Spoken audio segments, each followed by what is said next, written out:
Que se passe-t-il en ce moment? Il y a quelques instants, on a appris sur RT, Russia Today, que le ministre israélien de la Défense, Israel Katz, a déclaré qu'ils étaient prêts à attaquer l'Iran, mais qu'ils attendaient une sorte de feu vert des États-Unis. Qu'est-ce que veut Israël? De quoi sont-ils capables? Jusqu'à présent, on a vu en gros que la guerre à laquelle on assiste depuis 40 jours, c'est essentiellement les États-Unis qui attaquent l'Iran et l'Iran qui répond aux États-Unis. Israël, jusqu'ici, n'était pas vraiment au centre de tout ça. Quelle est votre lecture de la situation?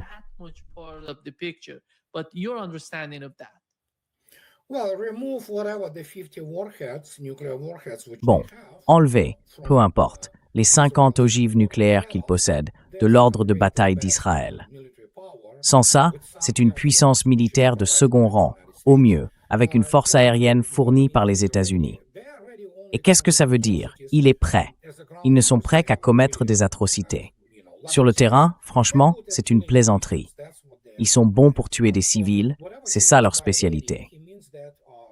Donc, quoi qu'il veuille dire par prêt, il veut dire que les sionistes qui entourent Trump et le contrôlent, y compris son chef de cabinet, qui était, oh mon Dieu, enfin, le directeur de campagne de Netanyahou autour de la Russie. Donc, c'est Suzy Weiss.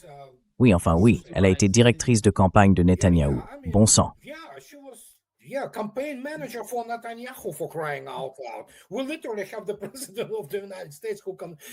On a littéralement le président des États-Unis qui est contrôlé par Israël, par le Mossad, je veux dire.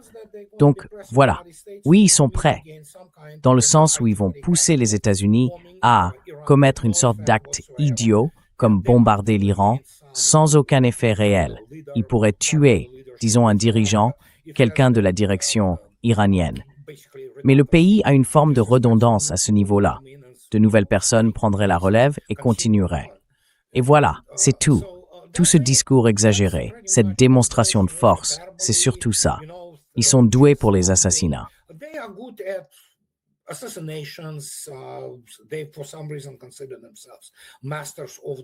Pour une raison ou une autre, ils se prennent pour des maîtres du renseignement. En réalité, comme tu le sais, on a découvert 2 agents iraniens à l'intérieur même du Mossad. Franchement, je ne sais pas tout ça, c'est surtout du mythe exagéré par Hollywood. Alors oui, voilà, c'est ça leur préparation. La seule chose qu'ils ont, c'est, tu vois, quelques options et ces ogives nucléaires. Et c'est à peu près tout. En réalité, ils ne peuvent pas mener une guerre contre l'Iran. Ils n'ont pas l'endurance nécessaire. Leur société est complètement démoralisée. Elle est maintenant détestée par le monde entier. Et aux États-Unis, il y a un changement tectonique, profond, contre Israël. Donc oui.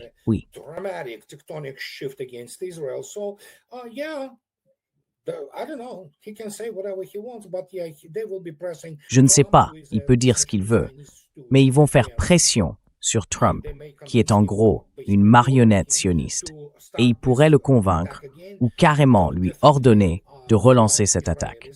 Ce qu'ils veulent, les Israéliens, parce qu'ils ne sont pas très brillants sur le plan militaire, je parle de stratégie, de guerre, de choses comme ça, c'est que les États-Unis s'enlisent dans le bourbier d'une opération terrestre. Cela dit, cette opération ne durerait peut-être pas si longtemps, parce que les États-Unis n'ont pas la capacité de la soutenir sur la durée. Et tant que Netanyahou reste hors de prison, ils continueront. Et encore une fois, ils ont en quelque sorte des dossiers sur tout le monde, de Trump jusqu'au Congrès américain. Donc oui, au final, ils obtiendront ce qu'ils veulent.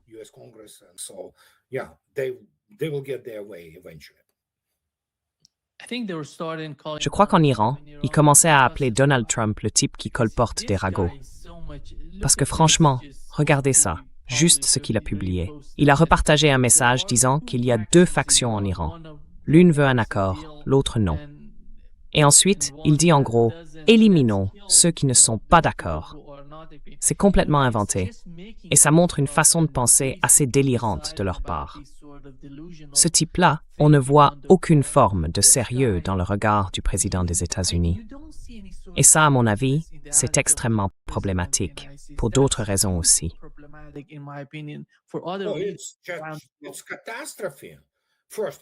C'est catastrophique. D'abord, c'est une humiliation nationale, comme les États-Unis n'en ont jamais connue. En réalité, le président, ce n'est même plus le président des États-Unis. C'est un pantin d'Israël, parce qu'il est entouré de sionistes. Et encore une fois, soyons clairs, il n'y a pas de chrétiens sionistes. Ce ne sont pas des chrétiens.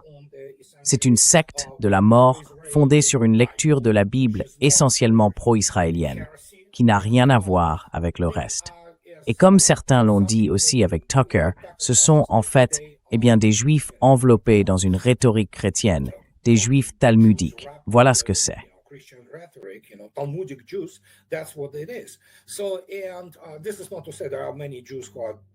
Alors, et je ne dis pas qu'il n'y a pas beaucoup de juifs qui sont des gens bien, travailleurs, des patriotes américains. Je veux simplement qu'on soit clair.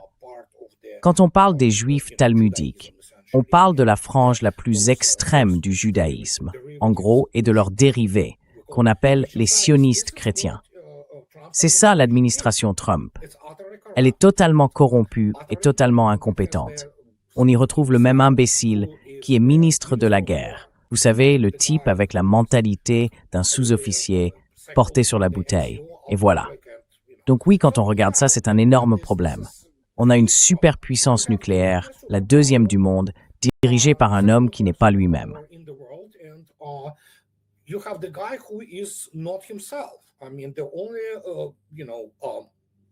Je veux dire, le seul espoir maintenant, c'est qu'il y a encore quelques personnes capables de l'empêcher de faire des choses stupides. Mais comme tu l'as déjà dit, il est entouré de gens qui le contrôlent complètement. Il ne sait même plus ce qu'est la réalité. Il vit dans un monde inventé. Et il subit une pression énorme, dans le sens où visiblement, on a affaire à un type omniprésent dans les dossiers Epstein. Fais-toi ton opinion comme tu veux. Et oui, il devient aussi sénile. Donc on se retrouve avec cette conjonction catastrophique de facteurs, et il n'est absolument pas apte à diriger le pays.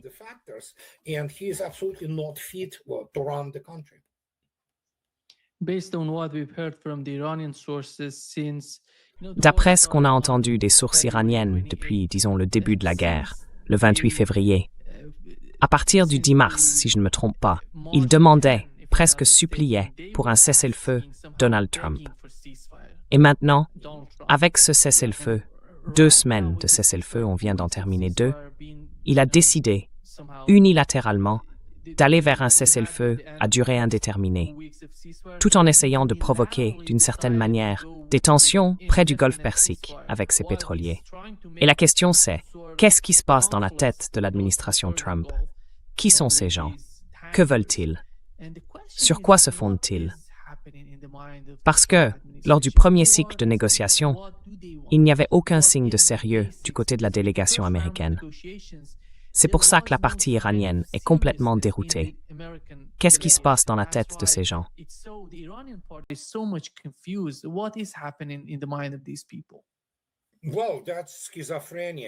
Eh bien ça, c'est de la schizophrénie. Et ma vidéo d'aujourd'hui, qui va sortir juste après notre entretien, s'intitule « Schizophrénia ». C'est en fait une schizophrénie à la fois politique et mentale. Et encore une fois, il faut garder à l'esprit qu'on mène sa politique étrangère en fonction de la compréhension de ses propres capacités et de celles de son adversaire ou de son allié, peu importe. Là, il n'y a aucune stratégie.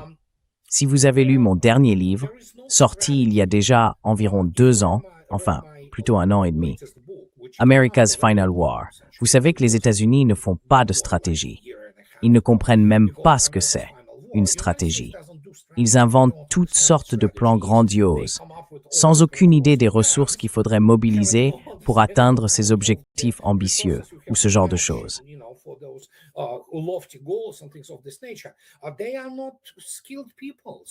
Ce ne sont pas des gens compétents. C'est aussi simple que ça. Nous, encore une fois, comme je l'ai déjà dit, on ne se fait pas beaucoup d'amis en disant ça, mais il faut le dire. Du jour au lendemain, on a découvert que l'Amérique était un tigre de papier sur le plan militaire, et aussi un tigre de papier sur le plan économique, dans le sens où elle n'est même pas capable de produire un système d'armes fonctionnel, réellement opérationnel, qu'elle pourrait fabriquer en quantité. Alors quand on regarde ça, et surtout quand on se rappelle que toute politique étrangère est au fond une politique de puissance, fondée sur les capacités et les moyens dont on dispose, eh bien on voit qu'ils ne comprennent pas ce qu'ils font. Ils réagissent, c'est tout ce qu'ils savent faire. Ils courent aujourd'hui parce que, encore une fois, c'est très important de le comprendre.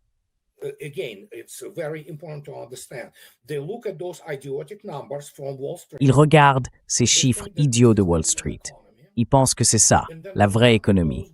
Et ensuite, ils courent vers ces gens du Golfe, par exemple. Oui, ils se disent que parce qu'on leur a vendu un certain nombre d'équipements qui ne fonctionnent même pas correctement en conditions réelles de combat, et parce qu'ils ont beaucoup d'argent, ils doivent forcément représenter une sorte de force qu'on peut manipuler. Regardez Dubaï. Dubaï, c'est fini. C'est terminé. Regardez tous ces pays du Golfe. Ce ne sont pas seulement des tigres de papier.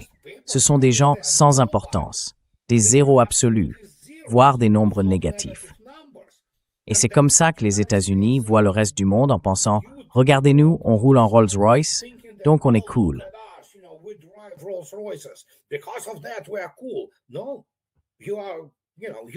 Non, il faut comprendre que le monde fonctionne sur un tout autre plan. Il ne marche pas de la même façon.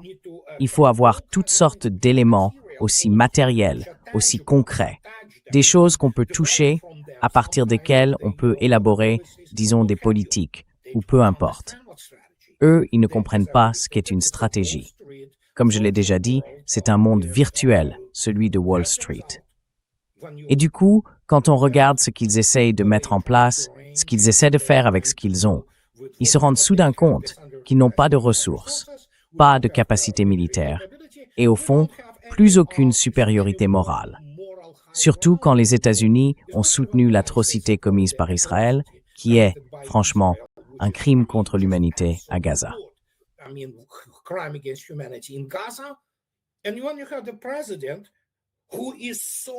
Et quand on a un président qui est tellement, je ne sais même pas qui il vénère, on sait qu'il n'est pas chrétien. Il n'a jamais posé la main sur la Bible pendant le serment. C'est le premier, je ne sais pas, peut-être que c'est un sataniste, je n'en sais rien. Mais il faut vraiment être un être humain abject pour penser que, oui, on peut tuer des dizaines de milliers de personnes innocentes, des enfants, des femmes, à Gaza, et ensuite construire des hôtels et des casinos là-bas. Ces gens-là ne sont pas normaux. Ce sont des pervers. Enfin, je ne sais pas. C'est du niveau, en gros, du mal absolu des bataillons punitifs SS ou quelque chose comme ça. C'est, je veux dire, hitlérien. Un niveau de mal hitlérien. Voilà ce que c'est. C'est une forme réduite de Lebensraum pour Israël. Et quand on regarde ça, franchement, c'est wow.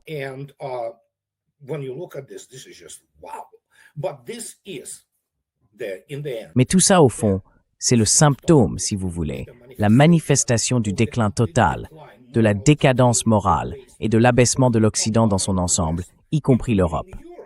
Peu importe ce que fait l'Europe, ces imbéciles finiront par amener la Russie à devoir les anéantir. Voilà, tout simplement. Ces gens-là ne comprennent rien. C'est le résultat d'une sélection négative qui dure depuis, eh bien, pas seulement 30 ans. Je dirais que cette sélection négative a commencé en Occident il y a environ 40, 45, peut-être 50 ans.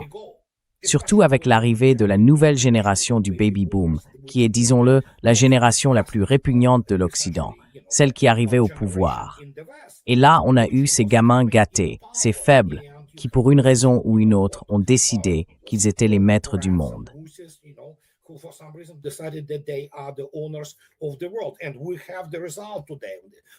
Et voilà le résultat aujourd'hui. Trump est en fait aussi le produit de tout ça. Mais il fait partie du marécage, lui aussi.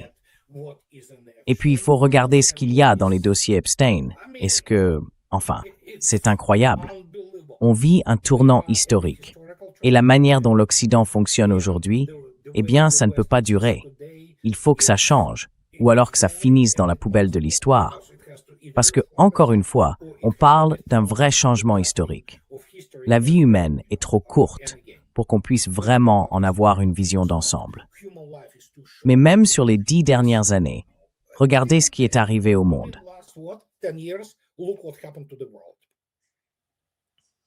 André, quand tu entends Pete Hegseth renvoyer le secrétaire de la Marine et que ça se passe en plein milieu de cette guerre, qu'est-ce que ça signifie pour toi? Est-ce que selon toi, c'est une sorte de différence importante qui apparaît à l'intérieur même de l'armée, de la marine? Peut-être que la communication ne fonctionne plus entre ceux qui sont sur le terrain et ceux qui sont à la direction.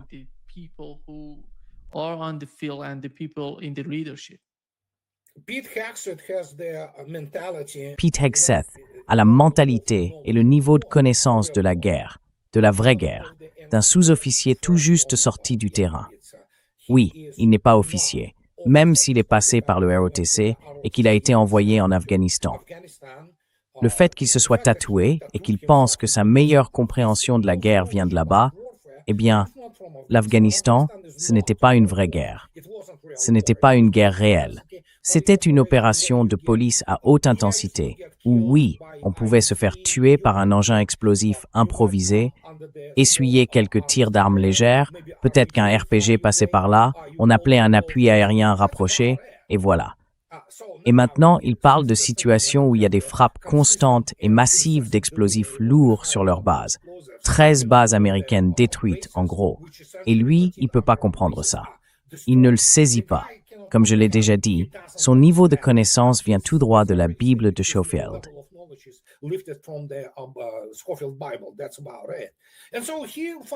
C'est à peu près ça. Alors, il vire encore un autre type. Un gars politique, un copain de Trump ou peu importe, quelqu'un du cercle des donateurs. On peut imaginer ce que ressentent les professionnels de la marine américaine, par exemple. Parce que, évidemment, la marine américaine, comme l'armée de terre d'ailleurs, compte encore beaucoup de vrais professionnels, des gens formés militairement. Ils ont suivi toutes les étapes nécessaires pour devenir officiers. Ils comprennent les opérations, ce genre de choses, et ils savent ce que tout cela implique. Donc, ce qu'on voit là, c'est une sorte de jeu d'appareil, un signe clair de panique, une panique totale déjà installée au sein de l'administration Trump. Ils vont finir par se dévorer entre eux, tout simplement. Et ce ministre de la guerre, ce type tatoué et alcoolique, ne comprendra pas la moindre chose à la vraie guerre.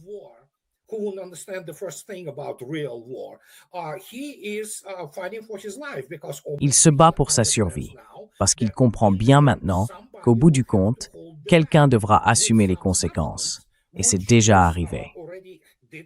Peu importe s'ils essayent de relancer ça avec ce qu'il reste dans les arsenaux des États-Unis. C'est une défaite militaire catastrophique. Ils peuvent raconter ce qu'ils veulent, mais la réalité, c'est que les États-Unis ne peuvent pas gagner militairement. Point final. Comme je le dis depuis presque 20 ans, leur armée n'est pas faite pour mener une vraie guerre.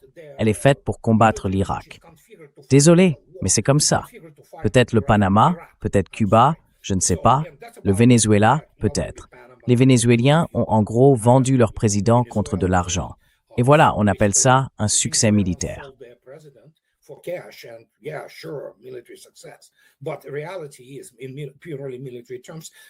Mais la réalité, c'est que d'un point de vue purement militaire, les États-Unis ne sont pas la puissance qu'ils ont toujours cru être.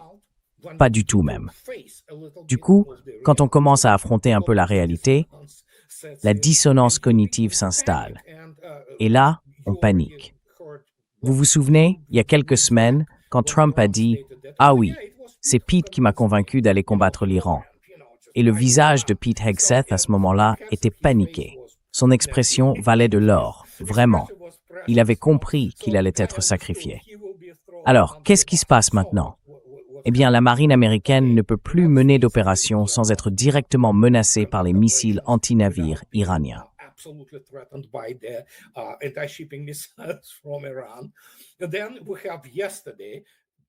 Alors, on en arrive à hier. Peut-être que certains disent, oui, dans les conditions actuelles, on ne peut pas déminer s'il y a des mines dans le détroit d'Ormuz. Mais même si la guerre éclate et que tout est favorable, eh bien, il faut 6 mois pour déminer, vous voyez. Donc c'est une catastrophe économique pour toute l'équipe Trump. Et bien sûr, pour les Européens, c'est pareil, c'est leur condamnation en quelque sorte. C'est ça en fait. Et donc, oui, c'est pour ça que Ce n'est pas qu'ils soient encore complètement enfermés dans cet univers parallèle, cette réalité alternative. On sent bien qu'ils commencent à percevoir, à ressentir que, mon Dieu, on est fichu. C'est pour ça qu'ils manipulaient les marchés. Mais personne n'y croit.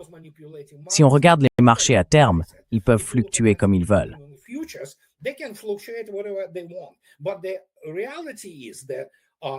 Mais la réalité, c'est que le prix du baril sur le marché au comptant est bien plus élevé. Par exemple, le Brent peut être autour de $104, d'accord? Aujourd'hui, je ne sais pas, c'était peut-être 105 ou quelque chose comme ça. Vous allez acheter du Brent, et là, les Saoudiens le vendent avec plus de $20 de marge. Du coup, le prix au comptant grimpe à $125, si vous avez de la chance. Et on voit cette espèce de schizophrénie se propager, y compris dans les soi-disant cercles économiques, qui ne sont au mieux qu'un groupe de diplômés en gestion qui ne savent que spéculer. Ils ne comprennent pas les vrais mécanismes qui font tourner tout ça. Et ce qui leur manque surtout, c'est le facteur politico-militaire, évidemment. Parce qu'ils n'ont pas été formés à ça. Ce sont des incompétents. Ils ne comprennent tout simplement pas de quoi il s'agit.